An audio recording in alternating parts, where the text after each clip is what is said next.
El calendario electoral que marca que este jueves 30 de septiembre empieza la campaña electoral para las elecciones generales legislativas de cara al 14 de noviembre. ¿A qué escenario político vamos y cuáles son los desafíos para la izquierda? Se lo vamos a preguntar a Cristian Castillo, que es dirigente nacional del PTS en el Frente de Izquierda y de los Trabajadores Unidad, sociólogo y docente universitario de la UBA y de la Universidad Nacional de La Plata. ¿Cómo estás, Cristian Castillo? Te saluda Tomás Máscolo y Lucía Ortega. Hola Tom, hola Lucía, ¿cómo están? Bien, Hola, todo bien. Cristian. Vamos al grano directamente porque arrancamos un poquito tarde. Luego de la derrota del oficialismo y de la crisis política que operaron algunos cambios en el gabinete, ¿qué escenario político se configuró después de las pasos y cómo lees el nuevo gabinete que presentaron con Mansur, Aníbal Fernández, entre otros?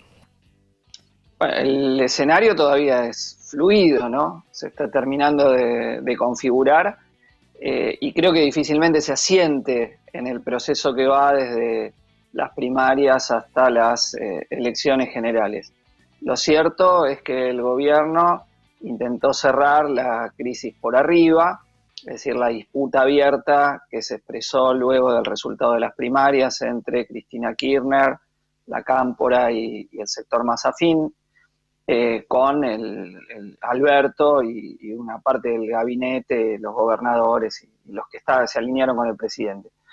Pero la resolución de ese enfrentamiento, o el cierre parcial, si se quiere, se da empoderando a una parte del peronismo más conservador, ¿no? Como del cual Mansur es una expresión muy, muy clara, con sus lazos con la Iglesia Católica, con la derecha israelí, con su trayectoria, no solo en lo que hace a las posiciones antiaborto, sino también en haber sido el responsable de garantizar, o uno de los gobernadores que jugó un papel central, el apoyo del peronismo a las leyes macristas, ¿no? Claro. Cuando gobernaba Mauricio Macri, o sea, a decir de Emilio Monzó, uno de los gobernadores que estaban pintados de amarillo. Obviamente, elegir a Mansur de jefe de gabinete no es para avanzar en la separación de la Iglesia y del Estado, Claro. ni en tocar el interés de los más poderosos. De hecho, una ley que está bloqueada hoy por hoy en el Congreso y que va a perder estado parlamentario si no se trata rápidamente, que es la ley de etiquetado frontal, difícilmente avance con Mansur, ¿no? Que expresa el interés de las azucareras de su provincia también, entre otros, ¿no? Junto con el lobby de los laboratorios. Bueno, y lo mismo Julián Domínguez en lo que hace a los grandes propietarios agrarios, no es para avanzar sobre los que se quedan con el grueso de la renta de la tierra, con ese Un peronista puñado oligárquico, digamos. ligado a la oligarquía, digamos, ¿no? O que tiene intereses comunes y que de ninguna manera es para atacarlo.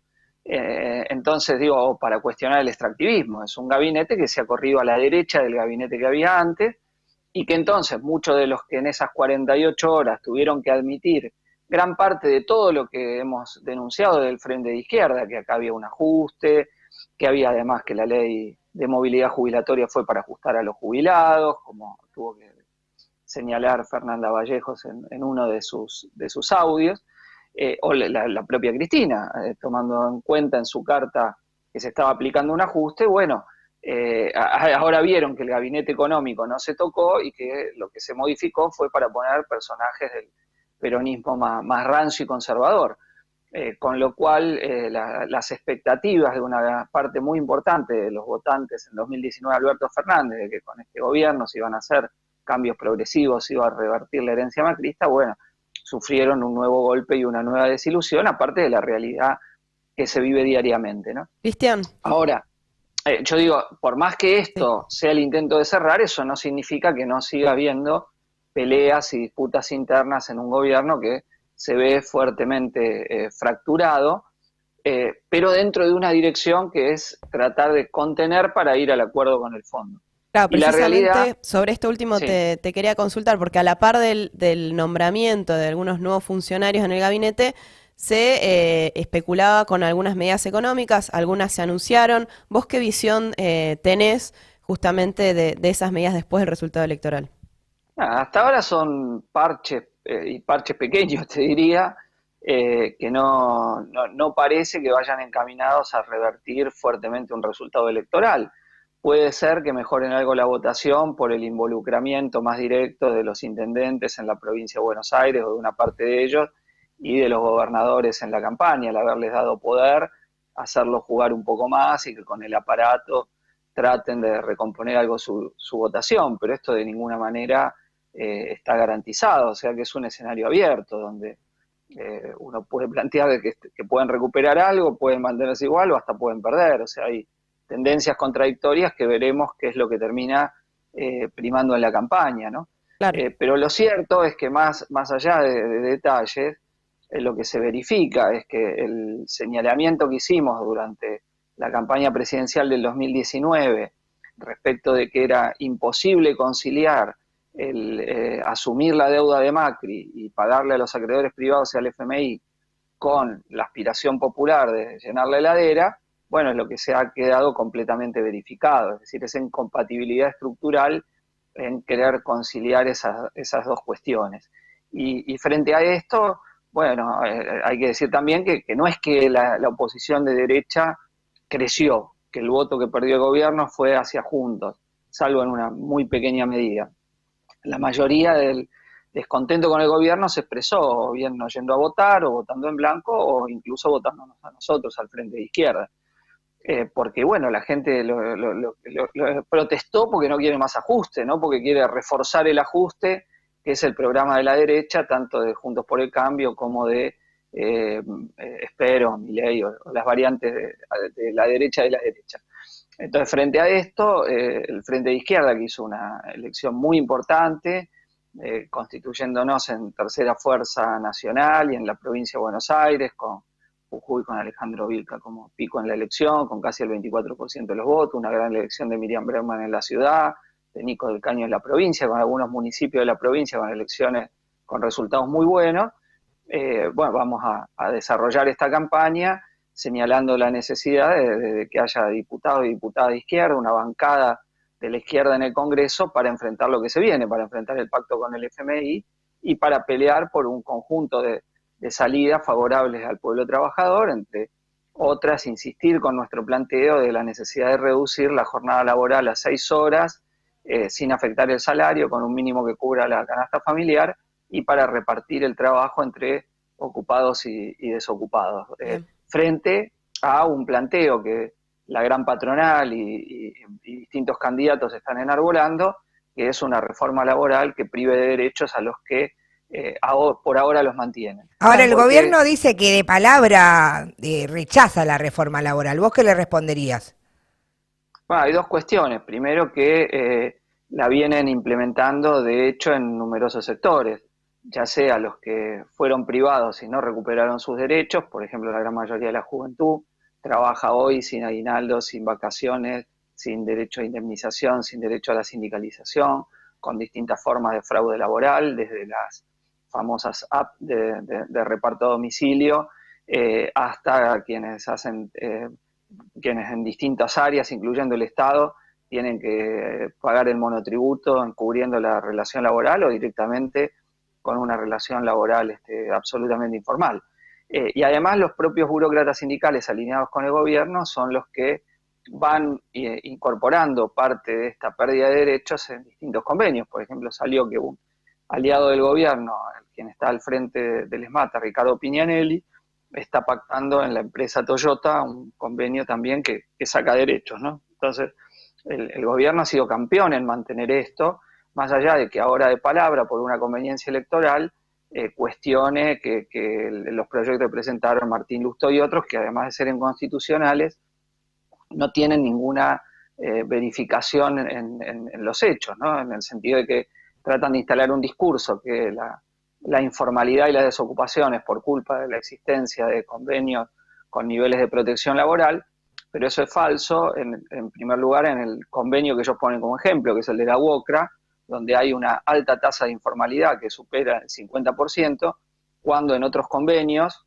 la tasa de informalidad es casi cero, a pesar que tiene la indemnización y otros derechos consagrados. O sea que no hay ninguna relación entre el nivel de flexibilización laboral y falta de informalidad o creación de trabajo. Claro. Porque los 90 se flexibilizó brutalmente y el desempleo creció en forma exponencial, ¿no? Terminó esa década con uno de los niveles más altos de desempleo de la historia. Cristian. O sea que, os digo, o ahora en Brasil, ¿no? Sí, sí. Donde también flexibilizó Bolsonaro y nada. Entonces digo, frente a eso, nosotros creemos que hay que enfrentar fuertemente en las calles toda idea de reforma laboral y al revés, luchar porque tengan derechos quienes no los tienen, y nuestro planteo de la rebaja de la jornada laboral va claramente en ese sentido. Bien, estamos hablando con Cristian Castillo, dirigente nacional del PTS en el Frente de Izquierda. Cristian, vos recién comentabas, entre otras cosas, bueno, el agravamiento, ¿no?, de la situación económica, la crisis política, y un poco para qué nos enfrentamos para enfrentar, digamos, este avance que quiere imponer la derecha, ¿no?, en términos de reforma laboral.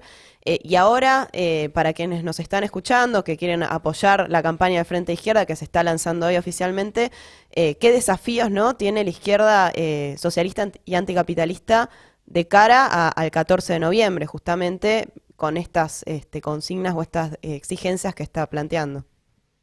Bueno, el desafío táctico obviamente es poder consagrar una bancada de izquierda a favor de la clase trabajadora lo más amplia posible en noviembre, ¿no? Donde la posibilidad de la entrada por primera vez en la ciudad de Buenos Aires en más de 20 años de un diputado, en este caso una diputada de izquierda como Miriam Bregman, está cerca, pero hay que redoblar la campaña. Lo mismo en provincia de Buenos Aires, donde aspiramos a renovar las bancas de Nicolás del Caño y de Romina del Pla, que encabezan la lista, y también la posibilidad de entrar a varios consejos deliberantes y nuevamente en la legislatura provincial. Y la entrada en Jujuy, donde es el otro gran desafío, además de provincias donde vamos a dar pelea, como Mendoza, como Córdoba y otras donde hemos tenido muy buenos resultados, Neuquén, Chubut, por mencionar algunas. Entonces digo, el Frente de Izquierda tiene ese gran desafío, sabiendo que las bancas no son un fin en sí mismo para nosotros, sino un medio para apoyar y aportar a la organización y la lucha independiente de la clase trabajadora, para estar acompañando en las calles la lucha del pueblo trabajador por sus demandas, por el salario, contra los despidos, en las luchas socioambientales, en las luchas del movimiento de mujeres, y por una salida más estratégica, que es terminar con la dominación de la burguesía, la responsable que nos ha llevado a esta decadencia nacional, y lograr conquistar un gobierno de las y los trabajadores que empiece a revertir toda esta situación para superar la anarquía del mercado capitalista actual, que lleva a estas irracionalidades que estamos viendo, no solo en nuestro país, sino en el mundo. Ayer salía el informe de la FAO, que dice que mientras más de 800 millones de personas, que 811 millones pasan hambre en el mundo, se desperdicia el 17% del alimento que se produce, ¿no? Es una cifra espeluznante, un acta de acusación al sistema capitalista, que muestra que el hambre en nuestro planeta no es una consecuencia inexorable de la falta de capacidad de producción, sino de cómo está organizada la sociedad en beneficio de llenar los bolsillos de los grandes monopolios, ¿no? Y cómo en los últimos 40 años ha habido una redistribución al revés del mundo del trabajo hacia el capital, y esto refuerza, digo, la necesidad de cuestionar este sistema, aparte de la crisis climática a la que nos ha llevado. Entonces nuestro objetivo estratégico es obviamente lograr un gobierno de las y los trabajadores para cambiar este sistema y avanzar hacia la construcción de una sociedad socialista, no solo en nuestro país, sino en Latinoamérica y en todo el mundo, que es nuestro objetivo, y para lo cual necesitamos construir una fuerte militancia que sea aún mayor a la que hoy tenemos, en los barrios, en las fábricas, en los lugares de estudio y de trabajo, con la capacidad de aportar a la movilización del conjunto de la clase trabajadora, porque el programa de la gran burguesía, ya lo sabemos, es imponer esa reforma laboral reaccionaria y aumentar los niveles de explotación de la clase trabajadora. Ellos se mueven solo en función del aumento de su ganancia, y hay que prepararse para esos choques, ¿no? Si fuera por la burocracia sindical pasa todo, aunque hoy hablen contra las indemnizaciones, sabemos que ellos se venden por nada, lo hicieron en los 90 aceptando las privatizaciones y cierres enteros de ramas de la economía a cambio de sus prebendas. Por ejemplo, se liquidaron sindicatos enteros con los burócratas apoyando esa liquidación. Entonces, de ninguna manera esas declaraciones de los burócratas son garantía alguna. Hay que, por eso, construir una nueva dirección combativa y clasista en el movimiento obrero para recuperar los sindicatos y que estén a la altura de los desafíos que plantea el plan de la patronal, ¿no? Y bueno, y el Frente de Izquierda y nuestro partido, el PTS, estamos en función, y la propia campaña electoral, de favorecer ese proceso de organización independiente y movilización de la clase trabajadora y de todos los sectores populares. Sin duda. Estamos entrevistando a Cristian Chipi Castillo, que es dirigente del PTS. Antes de cerrar la entrevista, te traigo a un problema que está surgiendo ahora. Están con una amenaza de desalojo y represión ahí en la Villa 31. ¿Quisieras mandarle un mensaje a las familias o mismo al gobierno de la ciudad? Y bueno, toda la solidaridad de nuestra parte, y decir que no nos extraña del gobierno de la ciudad que ha transformado Buenos Aires en una suerte de gran inmobiliaria, ¿no? Ahora están al borde de aprobar en la legislatura permisos supuestamente excepcionales para hacer 100 nuevas torres en la ciudad, donde hay barrio por barrio hay movimientos de rechazo que acompañamos con todo. Me contaba Miriam Bregman que estuvo en alguno de ellos solidarizándose personalmente. Y del otro lado, la irresolución del tema de la vivienda, que obviamente es acuciante en la ciudad, no solo para quienes menos tienen, y ahora como el ejemplo de quienes están por ser desalojadas y desalojados, a quienes amenazan de esto, sino para cualquiera, porque alquilar se ha transformado en una suerte de una aventura difícil de concretar para gran parte de la población, cuando hay esa dicotomía de precios de inmuebles en dólares y salarios en pesos, ¿no? Que se va alejando cada vez más, y la compra de la vivienda propia es prácticamente imposible. Entonces, ahí hay un tema ahí puesto crucial, que no es solo de nuestro país, que es a nivel internacional, como hemos visto con el referéndum de Berlín, donde la mayoría de la población ha votado la expropiación de los grandes grupos de propietarios inmobiliarios, los que tienen más de 3.000 viviendas, que suman casi 240.000 aproximadamente en esa ciudad, pero digo para graficar que es un problema más general y que no se le da ninguna resolución, donde obviamente el punto más crítico son las 3,5 millones de familias que en todo el país están en emergencia habitacional, de las cuales, de esas 3,5 millones de familias, 1,5 millones necesitan ser viviendas nuevas, no solo refaccionar y urbanizar de alguna forma. Y bueno, y uno de nuestros planteos obviamente es que tiene que haber un plan de obra pública centrado en la vivienda popular, que haría empleo y además permitiría combatir ese flagelo, ¿no? Que hoy tiene gran parte de la población que sobrevive en condiciones ultra precarias y que ningún gobierno les da solución. Sí, un déficit estructural, ¿no? Como vos decías, que ningún gobierno da solución y que tiene su base, digamos, para poder enfrentarlo, romper con el FMI, entre otras cuestiones, ¿no? Entre otros límites. Y sí, Lucía, porque ahí, digo, no es que la tierra no se la apropia a nadie, la tierra se la apropian para negocios de especulación inmobiliaria. Uh-huh. Vos fíjate que los country, barrios privados en el Gran Buenos Aires, abarcan 2, y algunos dicen que ya llega hasta 3 veces el territorio de la ciudad de Buenos Aires, claro, pero con 10 veces menos población. Es evidente que a los sectores populares que quieren acceder a la vivienda propia se les vuelve cada vez más imposible, porque esta apropiación para los barrios privados hace aumentar el precio de la tierra, y lo mismo sucede en la ciudad de Buenos Aires con estas megatorres que aprueba la reta, estos grandes negociados inmobiliarios, aparte del daño ambiental que crean al liquidar los espacios verdes que, entre otras cosas, absorben las lluvias y limitan las potenciales inundaciones que las lluvias crean en las ciudades, ¿no? Sí, el aumento del cemento, este tema tan estudiado para explicar por qué se inundan más las ciudades que antes. Sí. Aunque en el caso de la ciudad de Buenos Aires, como se han entubado los arroyos, en algunas zonas de la ciudad eso ocurre menos que antes, pero no así en otras.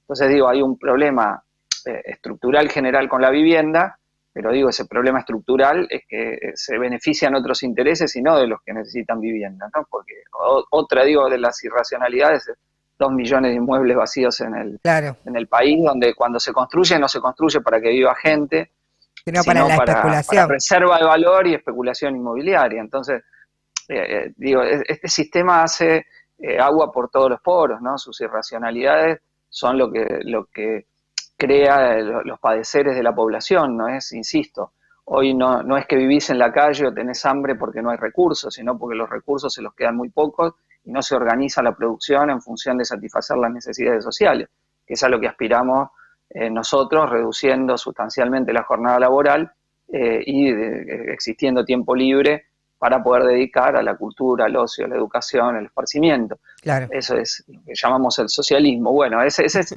digo, el objetivo con el cual luchamos, porque me parece importante señalarlo, porque nosotros no es simplemente que participamos de luchas reivindicativas, sino que nuestra intervención en esas luchas por la reivindicación inmediata va detrás de ese objetivo, ¿no? Porque claro, sobre todo porque no es una utopía como dicen muchos. Bueno, desde ya, o si se quiere, en el sentido, la palabra utopía tiene un sentido negativo, que es algo que no se puede realizar, o un sueño realizable, ¿no? Entonces una utopía realista, si se quiere, en el sentido que es algo que no hay y que queremos que haya, pero que tiene bases materiales para poder realizarse, ¿no? Y va en el sentido de revertir, en el caso de nuestro país, la profunda decadencia nacional ante dos programas que tienen las dos coaliciones gobernantes, que en lo central no tienen diferencias claves, porque es mantener el extractivismo para pagar la deuda. Ese es el esquema, por eso, más allá que dan demagogia verde, mantienen el esquema de las actividades primarias ligadas al extractivismo para conseguir los dólares para pagar la deuda, y ese es el plan que tiene la coalición peronista, las coaliciones de derecha, no cambian, es lo mismo que nos ha llevado a esta decadencia, con un comercio exterior manejado por un oligopolio, con la renta de la tierra que llena los bolsillos de las grandes exportadoras y de 4.000 grandes propietarios agrarios que tienen arriba del 40% de todas las tierras que son utilizables en Argentina para agricultura y ganadería. Sí, o sea, tenemos que ir terminando la entrevista, perdónanos. Pero yo me quedaría hablando toda la tarde, pero me parece que sí, que está muy claro de acá justamente esos proyectos que tiene la gran burguesía, ¿no? Y cómo nos preparamos para enfrentarlo. Te agradecemos muchísimo la comunicación. Y bueno, vamos a seguir seguramente convocándote para seguir analizando la situación política. Pero antes... lo único para cerrar una cosita quería decir nomás que digo, va a ser una gran batalla política hacia noviembre, porque sabemos que tanto el Frente de Todos como la coalición de derecha no le gusta que la izquierda repita o mejore los resultados de las PASO.